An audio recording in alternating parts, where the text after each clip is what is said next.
現在時間交俾國家安全處總警司李桂華先生，有請你上。係，各位傳媒朋友好啊！今日咧，我哋國家安全處咧就得悉係法庭咧就係有一個係關於立場新聞嘅裁決出咗嚟㗎。其中咧3名嘅被告咧就一項串謀發布及複製煽動刊物罪咧係罪名成立嘅。咁就呢3位嘅被告咧分別咧係該間網媒入邊嘅總編輯、署任總編輯，同埋咧該公司嘅一個嘅母公司嚟嘅。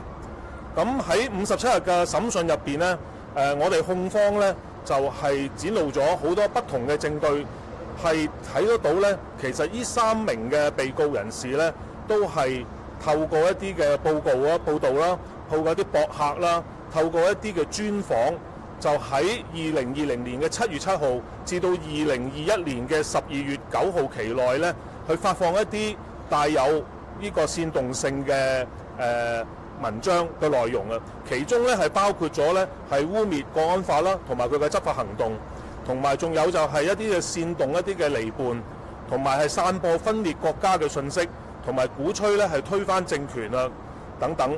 仲有咧就係乞求外國咧就向香港同埋呢個嘅中國政府咧係施壓，係進行一啲嘅制裁嘅行動。而最尾嘅咧，亦都有一啲咧就係透過一啲反政府嘅議題去推波助瀾，係挑起公眾對中央同埋特區政府嘅一啲嘅仇恨。咁法官咧都喺佢個判詞入邊講得好清楚啦。我哋俾佢嘅控罪咧係合憲，亦都咧每一個被告人喺犯案嘅時候咧，亦都係有一個嘅煽動嘅意圖嘅存在。咁我哋喺2021年12月29號咧，對呢個嘅新聞，對呢個立場新聞咧係採取執法行動嘅時候咧，有一啲人咧都係不分青紅皂白啦，就話我哋咧就其實喺度打壓緊嘅新聞自由同埋言論自由嘅。咁今日法官佢嘅判詞，正咧就可以睇得出我哋究竟係有咩嘅理據，同埋咧有咩急切性咧係需要當時嘅執法行動嘅。咁或者我都要想提及一下啦，喺呢個公民權利及呢個政治權利國際公約入邊咧，都講到明嘅，呢一類嘅自由咧並非係一種絕對性嘅自由嚟嘅。如果遇到一啲係喺國家安全嘅情況啊，遇到一啲嘅公共安寧、公共秩序嘅情況咧，係可以施加一啲嘅規限嘅。咁啊，再者，我估大家都有留意㗎啦。最近喺世界各地咧，都有一啲嘅事情係因為一啲嘅假消息，因為一啲煽動性嘅消息咧喺網上入邊流傳咧，令到影響咗一個社會秩序、社會嘅穩定，甚至可能一個國家安全嘅情況出現嘅。其實呢個情況咧，我哋喺2019年、2020年嘅時候咧，我哋都係歷歷在目嘅。咁隨住我哋嘅維護國家安全條例嘅喺我哋今年嘅3月23號刊憲生效咗之後咧，如果再有人用呢啲咁嘅辦法係違反我哋呢啲咁嘅法例嘅話咧，我哋將會係採取咧係會根據係呢條條例嘅24條，即係話係煽動意圖嘅相關罪行咧係進行調查同埋檢控嘅。罰則嗰方面咧，就係經審訊係可以去到7年。如果當中係有涉外或者即係話有勾結外國勢力嘅情況咧，係可以去到10年嘅。所以我喺度呼籲咧，切勿以身試法。或者我喺答問題之前咧，我用英文再講一次啦嚇。Before I take the questions, I use English to have my statement again. The National Security Department of the Hong Kong Police is aware that the court verdicts on the three defendants of the Stand News cases have been convicted of the one count of the publishing or reproducing the seditious publications. Defendants is the editor-in-chief and the acting editor-in-chief, and also the mother companies of the medias. During the 37 days of the trials, the prosecution presents a lot of evidence showing that the defendants have published report, blogs, and interviews between the 7th of July of 2020 and December of the 29 of the 2021. The information they want to disseminate, including some defaming the Hong Kong national security law and the enforcement action related, and inciting the affections, and expressing the information on the secessions, and inciting order to be sufficient, and begging the foreign country to impose the sanction to the China and the Hong Kong.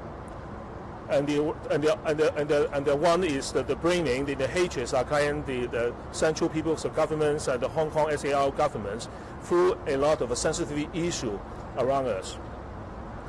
The judge's rulings clearly show that the defendants have a seditious intent when they commit a crime, and the charge laid on them is in compliance with the constitutions. When the National Security Department took the enforcement against the Stand News on the December and 2021, some people criticize us that we are suppressing the freedom of the speech and the press. But today's the judge verdict have clearly illustrated that the necessity and the lawfulness of the enforcement taking on that day. One point I have to emphasize that according to the international covenant on the civil and the political rights, are very clear show that the freedom of this nature is not the absolute one. And in the interest of the national security and public safety and the public order, restriction can be imposed.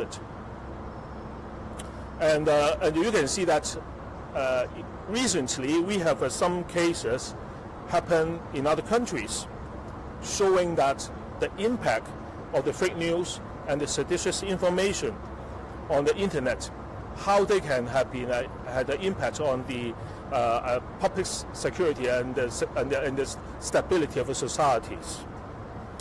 As the safeguarding the national security ordinance have come into the effect in March this year, if anyone commit the crime of this nature against, National Security Department will be followed and prosecute in according to the Article 27 of this ordinance, namely the offense in connection with the seditious intent.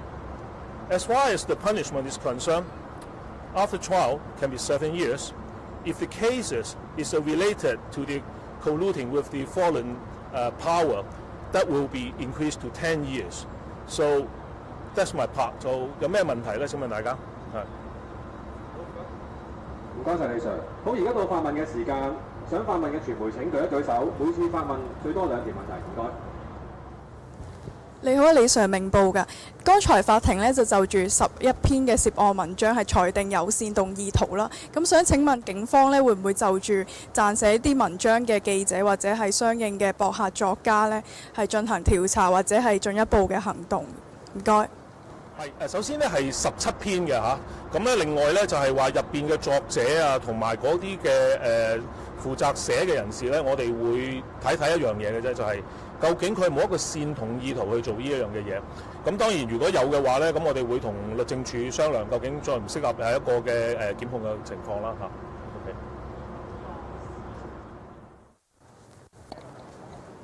Hi, Mr. Lee, Hong Kong Free Press. I was wondering, could you confirm with us that this was the first time for you to go into the courtroom and attend a national security case verdict hearing in person, and what sets this case apart for you that required your presence in the courtroom? Thank you.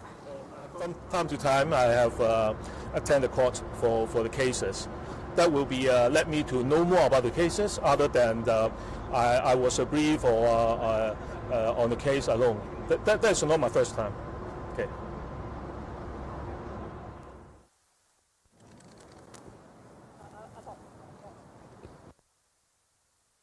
Mr. Lee, this is questions from Nikkei. So this is the first case, sedition case that's been putting on the journalists. So has the police been actively collecting different materials toward the media or news agency so far after the Stand News? And If it is, then what type of action or what are the concerns or factors that the police will take from the court decisions into the future prosecution? Thank you.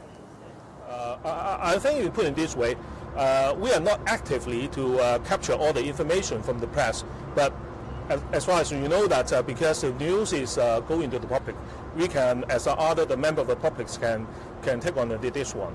So as for your questions, I think that we are not to impose a lot of restriction on them, but we are just looking into that whether they have disseminated the information is seditious in nature. That's all is according to the law.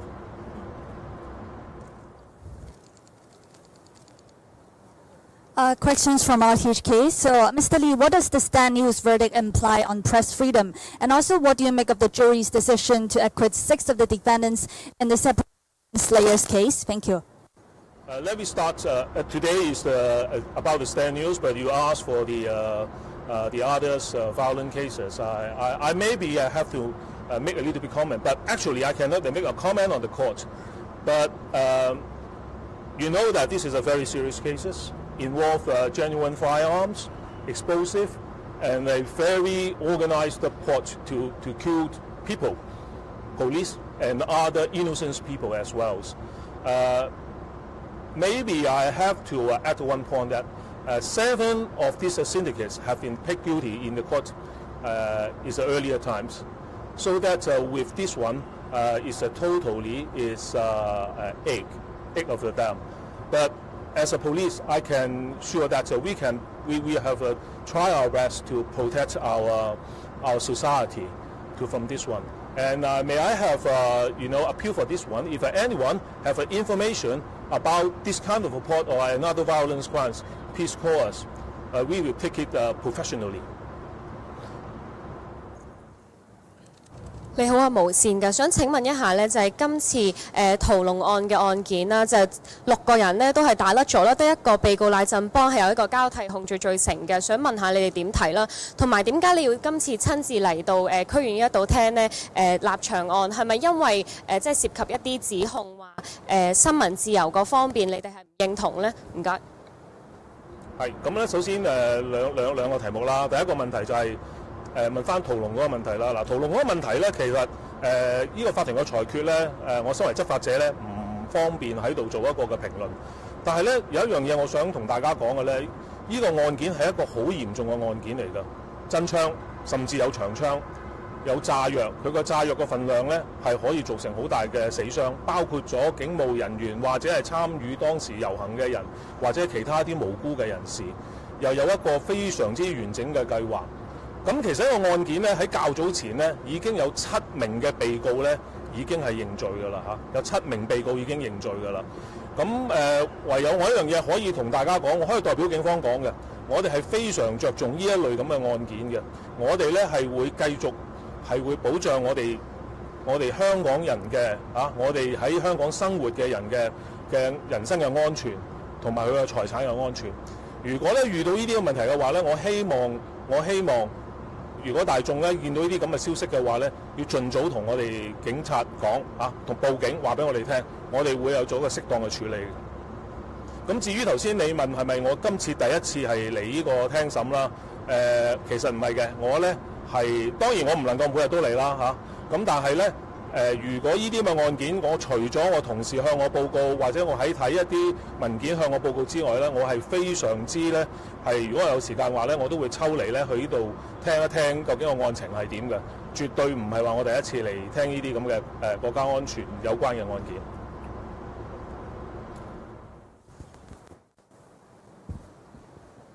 坊間都有聲音話，即係呢單案嘅判決可能會影響新聞自由同言論自由。你哋警方會有咩回應呢？其實咧，我估睇翻個判決啦頭先我都即刻去睇嘥即係用一啲好快嘅時間去睇咗。其實咧其實更加好啊，俾大家知道咧，其實有啲咩問題咧係我哋係覺得會係可能會干犯法律嘅。其實好簡單。原來咧就係一啲煽動性嘅物品喺入邊就會有㗎啦。嗱，我哋唔係話有咩題目唔報得，有咩案件唔報得，唔係嘅。只不過如果佢選擇用一個煽動意圖嘅去做一個報導嘅做法，即係話咧揾嗰個事情嗰個載體，去要嚟散播你一啲嘅自己嘅煽動意圖嘅信息嘅話咧，呢個就唔做得啦。呢個咧可能會受到我哋法律嘅制裁，所以大家咧可以翻去睇睇嗰個判詞咧，就會明白當中嘅道理㗎啦。呢個係最後兩條問題啊。喂。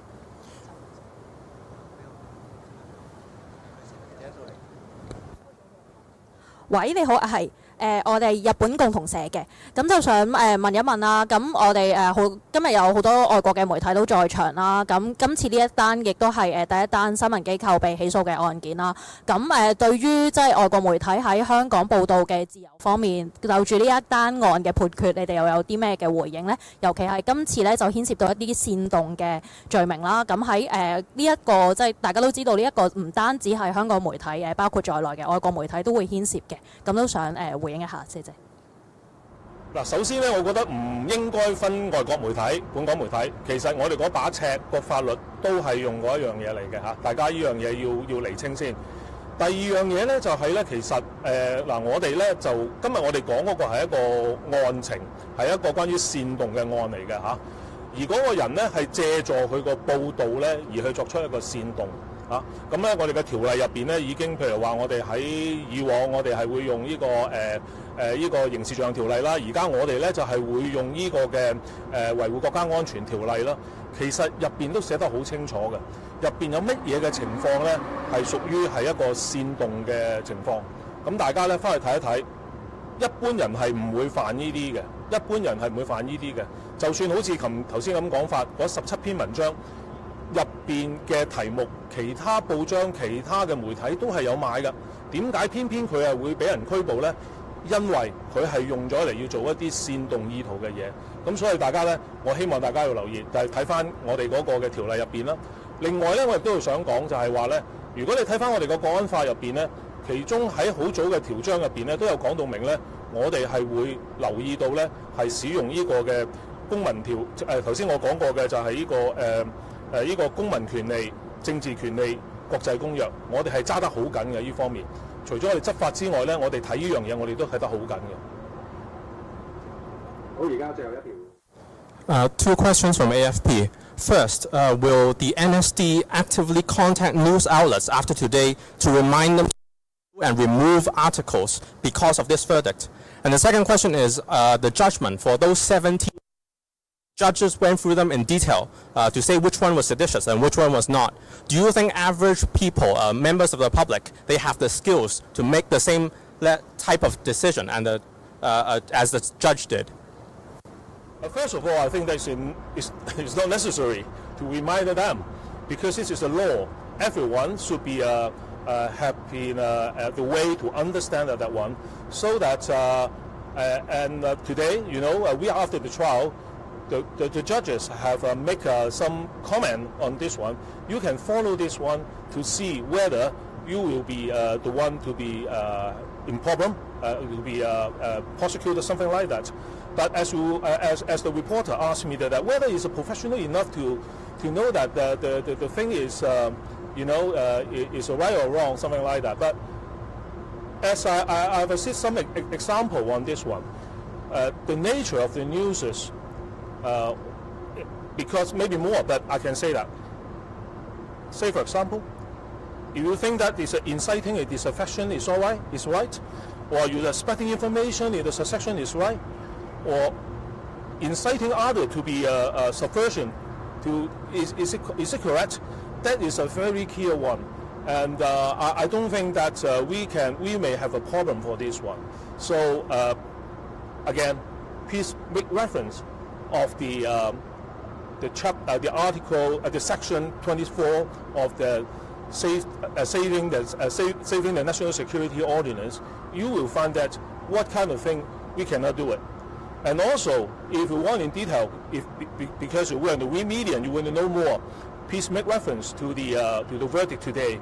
You will know that much more clear, and you know that this is not a very easy to be arrested for this kind of offences. Okay. 好多謝晒咁多傳媒朋友嘅發問啦。咁今日嘅簡報都完結，唔該晒。